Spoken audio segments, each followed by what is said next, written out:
Dans un futur proche, le gouvernement américain lance une attaque chimique sur l'ensemble du pays afin de réinitialiser la société. Cela tue des millions de personnes en seulement quelques minutes. Par la suite, le gouvernement ne fait rien pour maintenir l'ordre social, laissant aux survivants deux choix. Rejoindre l'un des gangs qui contrôlent le territoire et se battent constamment, ou devenir des domestiques, c'est-à-dire des personnes qui souhaitent simplement vivre en paix. Quelques mois après l'attaque, un couple de domestiques, Mark et Nina, chargent leur voiture pour se rendre à Milwaukee et retrouver les parents de Nina. L'ami de Mark le prévient des dangers sur la route, mais Mark insiste pour accompagner Nina, car il l'aime encore, même s'ils envisageaient de divorcer avant l'attaque. Pendant le voyage, ils écoutent un animateur radio qui rappelle aux domestiques d'éviter les autoroutes, de rester vigilants face aux tireurs embusqués et d'abattre quiconque est habillé comme un fantôme, car ils appartiennent au gang des Sheets. Un peu plus tard, la voiture commence à avoir des problèmes et il s'arrête dans un garage abandonné. Tandis que Mark travaille sur le véhicule, 3 hommes entrent dans l'atelier. Ne voyant pas le couple dans la pièce voisine, Mark tente prudemment de retourner à la voiture. Soudain, un camion fait irruption dans le garage et les membres du gang des Sheets ouvrent le feu pour tuer les 3 hommes. Mark essaie à plusieurs reprises de redémarrer la voiture et le bruit attire l'attention des Sheets. Heureusement, le véhicule démarre enfin et le couple s'enfuit juste à temps pour éviter d'être attaqué. À la radio, ils apprennent que les Sheets sont en guerre de territoire avec les Nailers. En fin d'après-midi, ils décident de s'arrêter dans une maison abandonnée pour passer la nuit. Nina cherche des provisions tandis que Mark vérifie chaque pièce, finissant par découvrir un couple mort dans la chambre. Les taches de sang montrent qu'ils ont été attaqués et mutilés avant leur décès. Mark couvre leur corps comme un dernier geste de compassion. Nina essaie ensuite de contacter sa mère avec une vieille radio, mais personne ne répond. Cette nuit-là, Mark met à jour sa carte avant de s'endormir avec Nina, inconscient qu'un homme les observe de l'extérieur. Le lendemain matin, cet homme et son ami sont battus par un groupe de Nailers, qui les menacent de les tuer avec une tronçonneuse s'ils ne leur révèlent pas où trouver une femme. Terrifié, l'homme leur donne l'information sur Nina, mais ils sont tous deux abattus malgré tout. Quelques instants plus tard, le couple entend les Nailers s'approcher de la maison à moto. Nina court se cacher dans le grenier et met un casque audio pour ne pas entendre ce qui va se passer. Lorsque les Nailers entrent et fouillent les pièces, Mark se faufile avec un tournevis et tue rapidement un intrus en le poignardant à la tête par derrière. Il lutte ensuite contre Dean, un Nailer, qu'il parvient à poignarder au ventre puis à l'œil pour le tuer. Après cela, le couple quitte la maison en voiture, ignorant qu'une personne les surveille. En route, ils entendent à la radio qu'un membre du gang des Cherry parcourt les rues pour sauver des femmes, tuant quiconque se met en travers de son chemin. Lorsqu'ils trouvent un supermarché, ils s'arrêtent pour prendre des provisions, mais ils sont rapidement découverts par un homme armé. Leur peur ne dure pas longtemps, car Nathan enlève son masque et serre la main de Mark, expliquant qu'il les observait seulement pour s'assurer qu'ils n'étaient pas une menace. La conversation est interrompue lorsqu'ils entendent une voiture approcher et le trio se cache derrière les étagères pendant que les Nailers entrent dans le magasin à la recherche de Nina. Les hommes n'ont à peine le temps de faire quelques pas avant d'être tous abattus par Steven, le fils de Nathan, qui se cachait derrière un comptoir depuis le début. Par la suite, Nathan convainc le couple de partager un dîner avec sa famille, et il quitte les lieux dans son camion de dépannage, remorquant la voiture de Mark. Alors qu'ils s'apprêtent à sortir du parking, un gang appelé les Plowboys leur bloque la route. Le chef, Jim, explique qu'il patrouille le quartier après avoir entendu que le gang des Gamblers rôde dans les environs. Une femme nommée Betsy est prisonnière dans le camion des Gamblers, et Jim révèle qu'elle était la Cherry mentionnée à la radio, mais il commence déjà à montrer un intérêt pour Nina. Steven se prépare à tirer si nécessaire, mais Nathan, ayant de bonnes relations avec Jim, parvient à le convaincre d'ouvrir la route pour qu'ils puissent aussi partir. Ils ne remarquent pas que Dean les observe, toujours vivant. Plus tard, Nina et Mark dînent avec Nathan, sa femme et leurs 2 enfants. La tension entre Nina et Mark, lorsqu'ils parlent de leur relation, est palpable, tandis que Nathan et sa femme montrent une affection évidente et dansent même ensemble. Après le dîner, Nathan confie à Mark que les hamburgers qu'ils ont mangés était fait de chair humaine. Écœuré, Mark demande à Nathan de ne pas révéler la vérité à Nina et annonce qu'ils vont partir. Cependant, Nathan le contraint à rester en le menaçant de mort. Soudain, Dean fait irruption dans la maison en tenant la fille de Nathan en otage. Il exige que Nina et Mark lui soient livrés. Sans hésitation, Nathan accepte d'échanger sa fille contre eux. Alors que Dean relâche la jeune fille, Steven se faufile et lui tranche les chevilles, le faisant tomber et déclenchant un coup de feu. La femme de Nathan est tuée, tandis que Mark traîne Nina pour s'échapper. Steven bondit sur Dean et le poignarde à plusieurs reprises, tandis que Dean tente désespérément d'attraper son arme. À l'extérieur, le couple entend des coups de feu avant de voler la voiture de Nathan pour s'enfuir. De retour sur la route, Nina annonce à Mark qu'elle ne veut plus voyager avec lui. Le couple se dispute alors à propos de la situation. Les gamblers voient la voiture approcher et font tourner une roue qui s'arrête sur un crâne. Cela signifie que le sniper doit ouvrir le feu. La balle touche Nina à l'épaule et Mark fait immédiatement demi-tour pour retourner en ville. Pendant ce temps, Nathan appelle Jim pour lui dire qu'il peut capturer le couple. Excité, Jim part chercher ses hommes, mais il les trouve tous morts. Soudain, Betsy le frappe à l'arrière de la tête avec une barre de fer, le mettant hors d'état de nuire.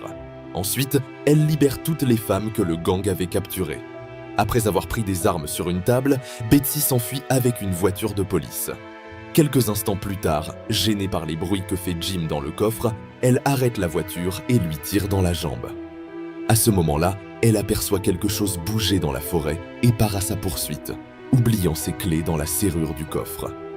Le lendemain matin, Nina se réveille dans une cabane avec un bandage sur l'épaule.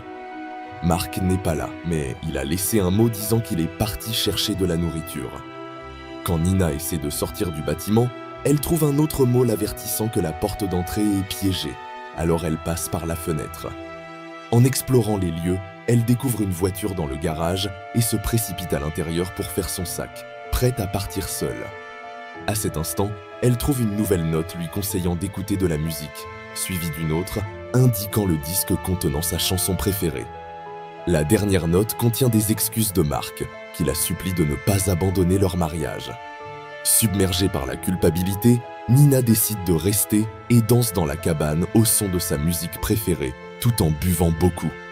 Betsy l'observe danser depuis l'extérieur. Pendant ce temps, Mark entre dans une maison abandonnée et découvre 2 prisonniers avec des sacs sur la tête.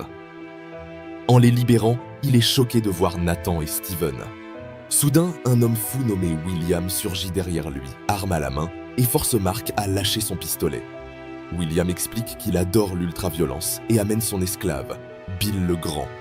Il annonce que Bill et Mark doivent se battre à mort, et si Mark refuse, William tuera Nathan et Steven. Mark se prépare à combattre et donne un coup de pied à Bill dans l'entrejambe, mais son poing est bloqué. Bill réplique avec une telle force que Mark est projeté au sol. Puis Bill projette Mark de tous côtés, lui donne un coup de pied dans l'estomac, puis le soulève par le cou pour l'étrangler. Tandis que William savoure le spectacle, Mark donne un coup de tête à Bill pour qu'il le lâche, mais Bill l'attrape à nouveau et le jette contre les meubles. Ensuite, Bill tente de lui briser le cou, mais Mark mord son bras. Bill, furieux, le projette alors sur William. Dans la mêlée, Mark lutte avec William pour le contrôle de l'arme, et un coup part accidentellement, tuant William sur le coup. Après cela, Mark libère Nathan, Steven et même Bill, puis ils se séparent chacun de leur côté. De retour à la cabane, Mark trouve Nina endormie sur le canapé et la porte au lit. Plus tard, Nina se réveille et voit Mark s'entraîner au tir. Elle lui demande de lui apprendre à tirer avec une arme à feu. Pendant qu'il s'entraîne, Betsy s'introduit discrètement dans la cabane et trouve la bague de mariage de Nina. Après leur session de tir, Nina emmène Mark au garage pour lui montrer la voiture qu'elle a découverte. Mark, ému, se rappelle qu'il avait le même modèle et se perd dans la nostalgie. Se remémorant les bons moments du passé, le couple devient intime à l'arrière du véhicule. C'est à ce moment que les gamblers arrivent, car cette voiture leur appartient. Ils capturent le couple sur le champ et font tourner leur roue pour décider de leur sort. La roue s'arrête sur le symbole de la pique, ce qui signifie que Mark et Nina seront enfermés dans des cages et emmenés au quartier général des gamblers, situé dans un motel. Le lieu est un véritable chaos où les gens boivent et se battent dans chaque coin. Le réceptionniste enregistre leur nom et réalise qu'ils sont mariés, ce qui leur vaut une place dans la suite Snake Eyes. Dans cette suite, un hôte commence à prendre des paris. Le couple est attaché, une main liée aux chaises et l'autre enfoncée dans des pistolets fixés à une table, avec une seule balle dans chaque arme pour jouer à la roulette russe. L'hôte les avertit que s'ils ne tirent pas quand il leur ordonne, 2 balles supplémentaires seront ajoutées. S'ils survivent à 6 tours, ils seront libres de partir. Mark dit à Nina de tirer sans hésitation, mais Nina négocie avec l'hôte. Elle propose de mettre 3 balles de plus dans l'arme de Mark en échange de la réduction du nombre de tours à 2. L'hôte accepte et après avoir chargé les balles, le jeu commence. Les gamblers font le compte à rebours et les armes sont tirées, sans que personne ne soit blessé. Malheureusement, lors du 2e tour, la balle unique dans le pistolet de Nina part, touchant Mark à l'épaule. Wanda commence à se battre avec un autre gambler à propos de l'argent des paris, distrayant l'hôte qui tente de les calmer. Pendant ce temps, Nina continue de tirer sur ses liens jusqu'à libérer sa main et voler l'arme de l'autre cachée dans sa botte. Elle lui tire dessus 2 fois, puis tire sur la table pour libérer leurs mains. En aidant Mark à marcher, elle utilise le pistolet pour tenir tout le monde à distance et tire de nouveau sur l'hôte quand il demande de l'aide, le tuant finalement. Wanda veut se venger, mais personne n'est armé dans la pièce.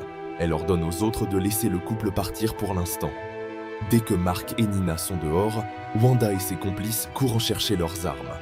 Le duo cherche une voiture fonctionnelle, mais des snipers sur le toit les repèrent. Avant qu'ils ne puissent tirer, Betsy les élimine.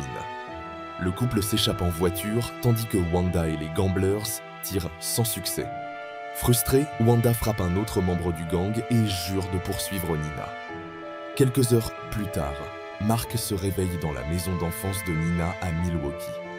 Les voisins lui annoncent que son père est mort de maladie et que sa mère s'est suicidée pour le rejoindre, comme l'indique une lettre qu'elle a laissée. Après avoir lu la lettre, Nina demande aux voisins comment ils maintiennent une vie paisible en banlieue. Ils expliquent avoir mis en place des barricades de voitures, organisent des tours de garde sur les toits et disposent d'explosifs reliés à du fil barbelé. Pendant qu'elle observe les pièges, Nina retrouve Phil, un vieil ami de la famille. Betsy, quant à elle, arrive discrètement et se cache dans une maison voisine. Peu après, Nina voit Phil utiliser un talkie-walkie. Quand elle essaye de l'interpeller, il court se réfugier chez lui. Méfiante, Nina l'espionne et découvre qu'il est en contact avec les gamblers, qui sont sur le point d'arriver. Elle aperçoit alors une petite fille dehors et la tire à l'intérieur juste avant que les gamblers ne débarquent. Nina donne une arme à Mark et lui demande de protéger l'enfant pendant qu'elle sort affronter les assaillants. Elle ouvre le feu, abattant plusieurs gamblers. Le gang se met à couvert et riposte. Betsy profite du chaos pour intervenir avec sa mitraillette, tuant plusieurs ennemis. Alors que les gamblers se concentrent sur elle, Nina recharge. Un membre s'approche d'elle par derrière, mais Mark l'abat à travers la fenêtre. Wanda refuse d'abandonner. Le voisin en poste tire depuis le toit, tandis que Betsy, à court de munitions, se cache. Nina lance une grenade fumigène artisanale. Dans la maison, Mark est attaqué. Il brise la corne du masque de son assaillant et l'utilise pour lui crever l'œil avant de le poignarder au cœur. Nina continue de se battre et Betsy découvre qu'elle est blessée. À ce moment, les Plowboys arrivent pour venger Jim, mais se retrouvent pris dans une fusillade avec les gamblers. Le camion des Plowboys détruit la barricade. Nina déclenche le fil barbelé. L'explosion anéantit le camion. Le voisin descend, tue un dernier gambler, mais est abattu par Wanda. Dans la maison, Betsy rend la bague de mariage de Nina à Mark avant d'être tuée par Wanda. Cette dernière s'apprête à tuer Mark, mais Nina la devance. Tous les gangsters morts, Nina se rend chez Phil pour le tuer, mais il est déjà mort. Voyant un tatouage de gang sur lui, elle récupère le pistolet préféré de son père. En sortant, elle aperçoit la fillette regardant la maison de Phil d'un air étrange, se demandant si elle l'a tué, comme le suggèrent des rumeurs sur un gang d'enfants. Enfin, Nina donne le pistolet de son père à Mark, qui lui remet la bague au doigt. Une fois rétabli, il retourne sur la route pour traquer les gangs et protéger d'autres domestiques. À la radio, l'animateur prévient de ne pas s'en prendre à eux,